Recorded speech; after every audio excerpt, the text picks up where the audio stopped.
Welcome to another episode of Parents Podcast.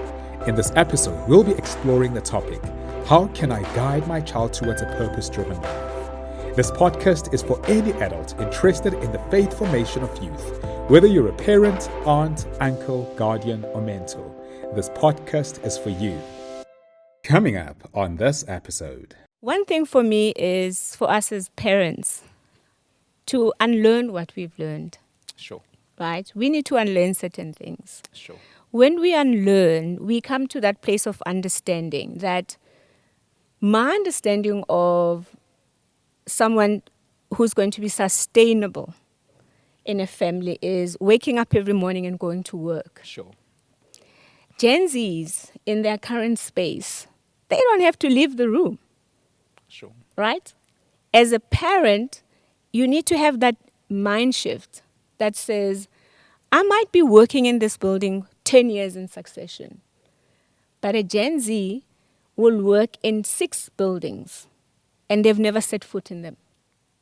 As long as they have data and they have their laptops or their phones, they have work and they can earn. So very important for parents who are raising children who are Gen Zs to always remember what they value and what you value.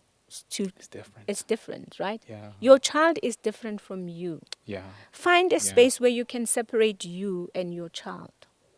I know we look at them and like, this one looks like me. When you are born, ask any doctor that works in a maternity ward or any nurse. We are born with our hands closed. Sure. Fighting to come out, right? But our hands are closed. As a parent, do you know what I'm holding in my hands? No. You don't know. Until I reach a certain stage in my life, those things outplay themselves. So why do you want me to walk your path? When your children make a choice about their future, about their careers, there shouldn't be any resentment. Hello and welcome to everyone that is joining us. It is our second podcast episode that is. And today we're going to be chatting about purpose and how parents or adult figures can guide Gen Z in discovering and living out their purpose. We're also going to be exploring some of the challenges that may come up in this journey and where parents, adults may differ with Gen Z. To help us unpack and explore this topic, we have Lindiwe Msiza joining us today, and I will ask you to introduce yourself. If you can let us know, Lindiwe, or perhaps let me first say welcome. Thank you. And if you can let us know who you are, what you do in terms of your professional life, what you do here at the church at Gracepoint, and also what you're doing in the community. Okay. Thank you. Thank you, Shoni, for having me here and for inviting me into this very, very important topic around parents guiding their Gen Zs as they grow up. Who am I? A very good question to ask. You know, I'm a child of God. Sure. I'm a praying woman. In this church, I serve in the transition process, or there's a project that we've been working on around transition. Professionally, I'm a leadership coach. I work with leaders who are out there in a mission to make an impact in their organizations, through their people, with the people they work with, and whatever else that is around them. In my community, I serve on different boards, specifically nonprofits. Nonprofits means I'm working pro bono. I'm serving just NGOs that require my expertise as a specialist in leadership to guide their board members, to guide their executive teams in human capital matters. Most importantly, fundraising as well. How do we fundraise to make sure that the NGO is sustainable? As an aunt, you know, Isaiah 54 says, "Blessed is a woman without children, for she has many children." As an aunt, I'm a mother to multiple children. Sure. Whether they are my brothers and sisters' children or they are my friends' children, these are the children that reach out to me when there's conflict in conversations where they don't find their voice in their homes. They'll I call love me that. as that aunt. No, I love that because today we're not only speaking to parents, we're Yes. speaking to all adult figures, Yeah. and sometimes we may refer to this as a parents podcast, but the truth is we're speaking to any adult that is involved and that is passionate about the growth and development of young people. Yeah. And you may hear us constantly say Gen Z, these are people born between 1998 and 2015. Some say 97, some say 99, but during that period in 2015. And Yeah. so any adult that is involved in their lives, that's who we're speaking to today. Yeah. Yeah.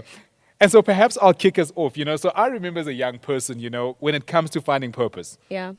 I was involved in student politics, and at some point I really got this sense of call. I knew it deep down in my heart, that God is calling me to ministry. Now I go to my old man, to my own dad, and I'm like, Papa, this is what I'm getting, this is what I'm sensing. Now, my dad will tell you all the time, he would say, listen, I come from this particular church, but my dad didn't really go to church. And I say, this is the sense of calling I'm getting. I feel I'm called into ministry. He knew I was passionate about church. He knew I loved church. He loved the church because it literally changed me. I was one of those naughty teenagers. And so my dad loved the church because of that. But when I told him that I want to give my life to this institution, he looked at me and he said, over my dead body, Oh, my word. you are going to finish your marketing degree Yeah. and you'll do whatever you want to do after that. I'm not entertaining this. You are focusing on that. So, Hloni, I'm curious to know, what was your dad's profession at the time? Now, my dad actually worked for a supply chain company. I think he was a fleet manager or something like that. Yeah. But that's what he worked for, And so he was like, that's not happening. And when I spoke to him, he was more worried about my future. Will I be able to sustain myself?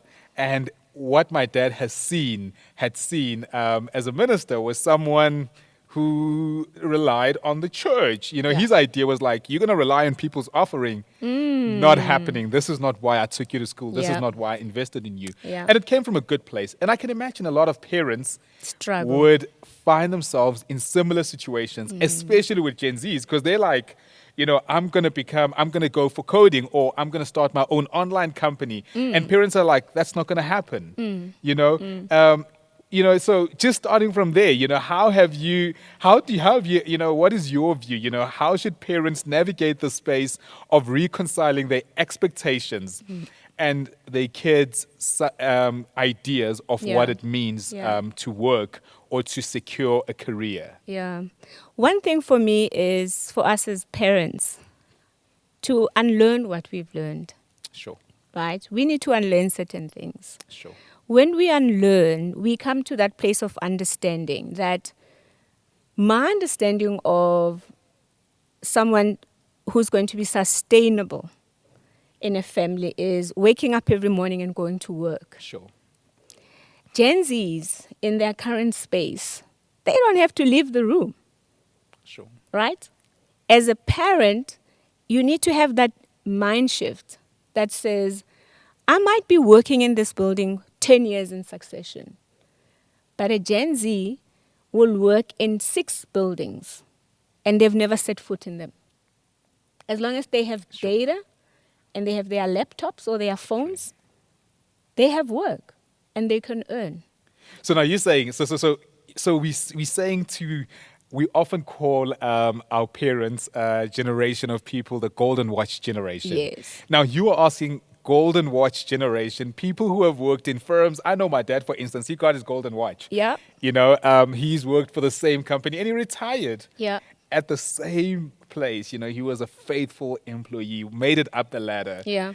Started with no education and literally made it up the ladder in that particular firm. Now, you are asking those people to say they need to shift their mind. Yeah. There are chances their kids may start working, or rather may work for different companies in a space of a year.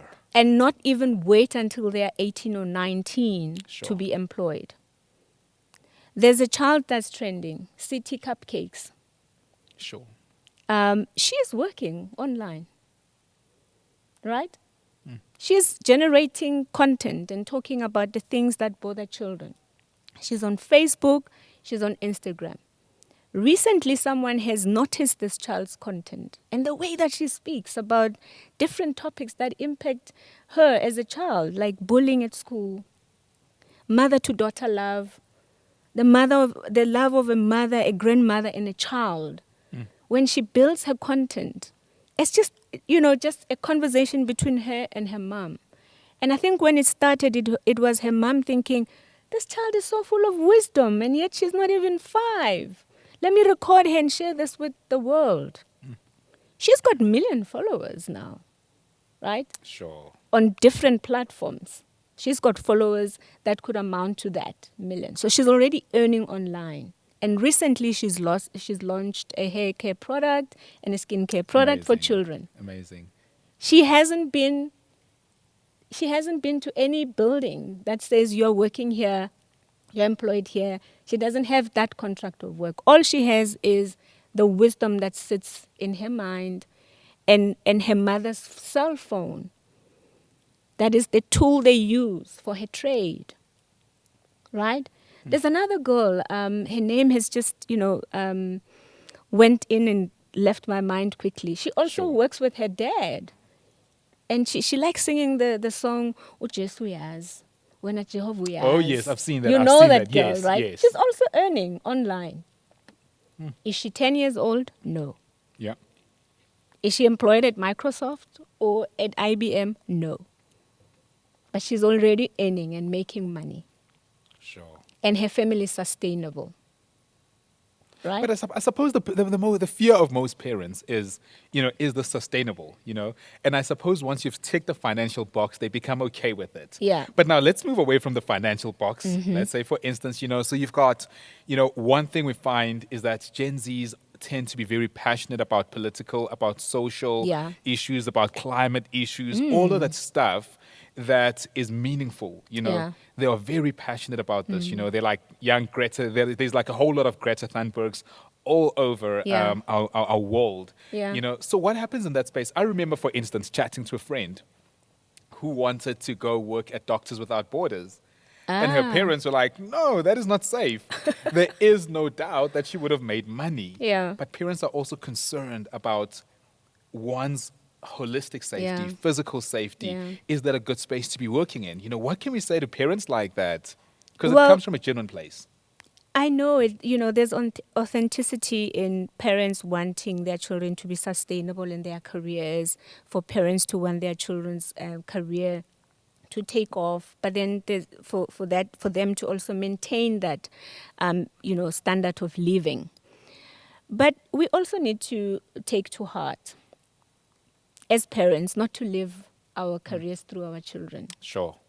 Right? Sure. So what parents value, their Gen Z children might not value.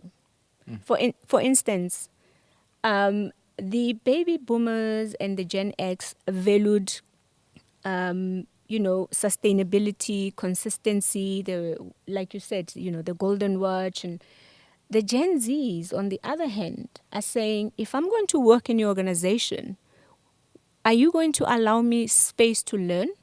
Sure. That's the first thing. Secondly, when I have learned from you, are you opening the space in your organization and making the environment in such a way that I can make an impact?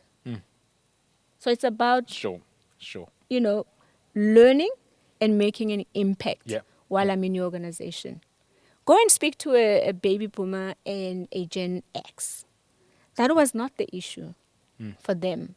So let's start talking about the values. What's important about the values, right? You were talking about your story with your dad. So I grew up in a Christian home. Sure. My mom and dad were bishops. Oh, wow. So I'm a pastor's kid. Sure. And in my upbringing, there were two things, values and rituals. So as I was growing up, as a young child, I knew that every morning at 5 a.m., I have to be seated at the table because we're going to have a morning prayer as a family. Sure. Right? I also knew that I will come back from school, do my chores. When I'm done with my chores, we'll sit for dinner. But at 9 p.m., it's prayer time. Sure. Right? as a praying woman today in my adult life, because that value was instilled in me. Yeah. When friends Yeah. ask for prayer, I always set the time for 9 p.m. 9 p.m. and that It comes is from rooted. your family rituals. Yes, it is Sure. rooted, right? And for the longest time, I didn't really get it. Like when people were like, I need prayer. It's like, okay, let's call other prayer warriors. I always set the time for 9. The moment people set it for 7 or for 10, it used to distract my clock. Until one time I had a conversation with someone that was saying, 9 o'clock doesn't work for me. What's your issue about 9 o'clock? Okay. And then I was like, I also don't know, but that is the time that I know it's a time Sure. to pray in a group, right? There's people that will tell you they pray at 12 o'clock Sure. in 12 a.m. And there's people that pray at 3 a.m. Yeah. In my family, it was 5 and 9. 5 a.m. and 9 p.m.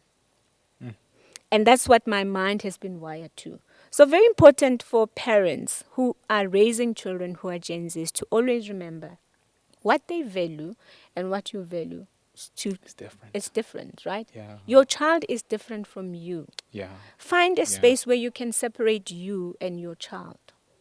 I know we look at them and like, this one looks like me. Here's the challenge. So I can imagine, a father that started a business. Yeah. And, often when we start this business, we make decisions for people down the Legacy. line. We're like, I'm building this for Yeah. my children so that their great-great-grandchildren Yeah. can be secured. Yeah. And so you are hoping that one of them will study towards that particular career path that would equip them to look after the business. And now this kid is like, no, I don't want to do that. I want to be an actor. In actual fact, I don't care about this business. Yeah. Doesn't that betray the parents' hope? Obviously, they've got good intentions and they are wanting to look after the entire family line because they Yeah. know money matters. Yeah. It does sound like betrayal. But let's understand one thing. We all are here for a reason. We all are here for a purpose, and we all have a different path, right? When you are born, ask any doctor that works in a maternity ward or any nurse.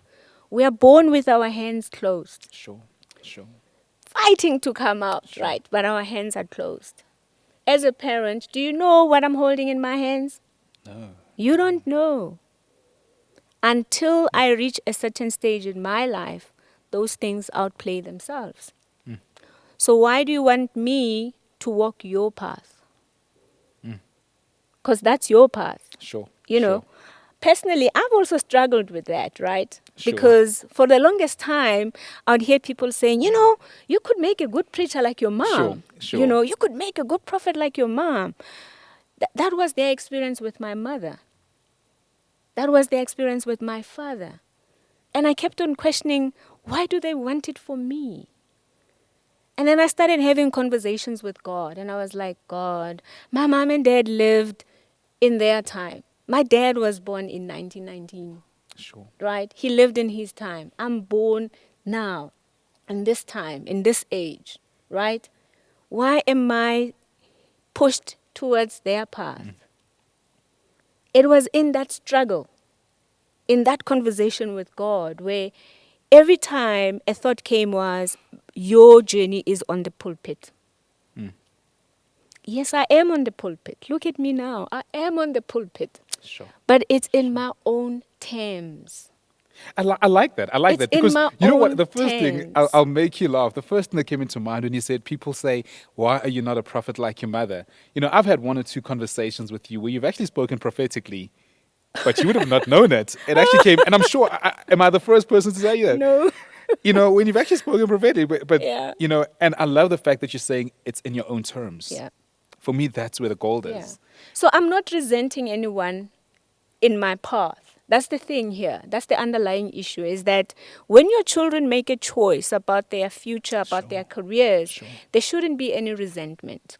I'm not resenting anyone. I love it. I am on the pulpit. I am on the pulpit when I'm here at church. I am on the pulpit when I'm at companies. I stand on stage. Sure. When I direct companies on their new strategies, when I work with leaders around issues of leadership development and coaching, I am on the pulpit.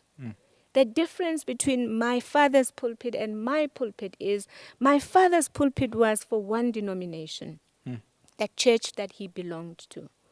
My pulpit is open wide. Sure. In an organization, I can speak to a Methodist, a Wesleyan follower. I can speak to a Catholic. I can speak to a Muslim. I can speak to a Hindu. Sure. The message lands. Sure. Sure. Right? Sure. As a facilitator, as a coach, when we stand up to speak, our gratification is based on moving one person at a time. Sure. Sure. One person at a time. And I'm hoping that for you as well, as a pastor, is like, if when you're standing here, it's like, I need to at least hear one person says, yay, when I'm speaking. Sure. Sure. Or if they Absolutely. don't say it, because we're online sometimes, right? If I don't hear them say it, at least they make something. Listen, on those that Instagrams, other- Instagram, I'm Yes. usually like hoping for those hearts. A like. Those likes, and then hearts. they pop up, and then it kind of, if you're trying to get me to stop, once those hearts start popping, I carry on. 'Cause Yeah. it means people are Are receiving. receiving what Absolutely. you're putting on the table. So for all of us, for some people it's about moving the masses, but for some of us it's impacting that one person at a time.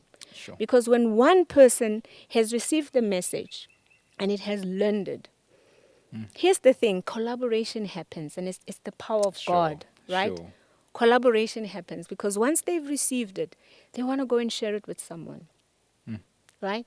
Now, in my context, it's not just going to be someone in my father's church Sure.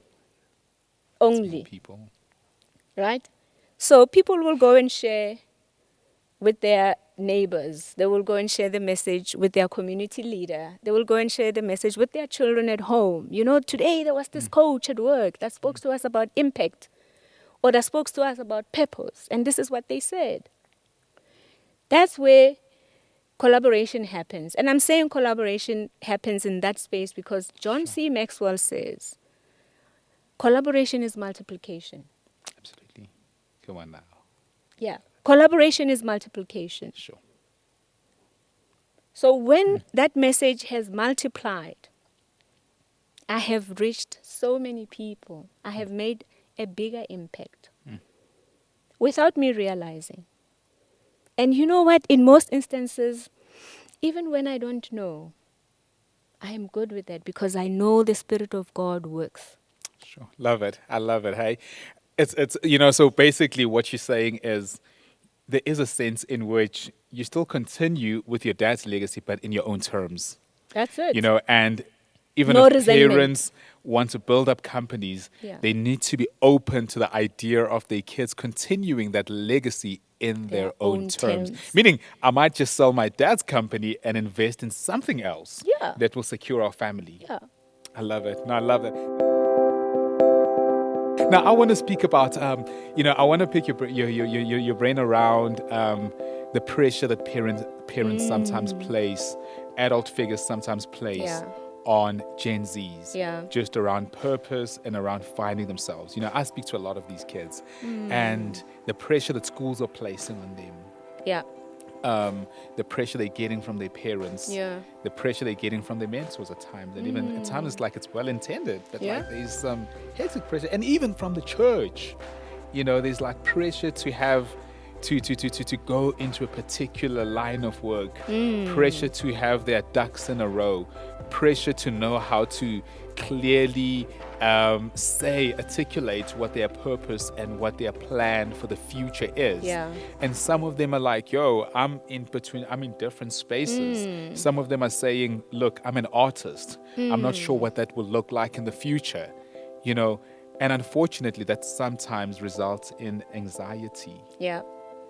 You know? One thing that the older generation, I think, admires about Gen Zs is Gen Zs have faith. Oh, yes. they have faith. Right? I'm not saying the older generation doesn't have faith, but Gen Zs, they have faith. Yeah. Yeah. When they set their mind to something and they believe in it, they will do it. Do you know what data actually says Faithfully. around that? Data actually says they are the most driven generation in the history of humanity. That's it. Precisely to my point is that once they set their mind to something, as a parent, trust that they will get to that point in their own time, in their own way.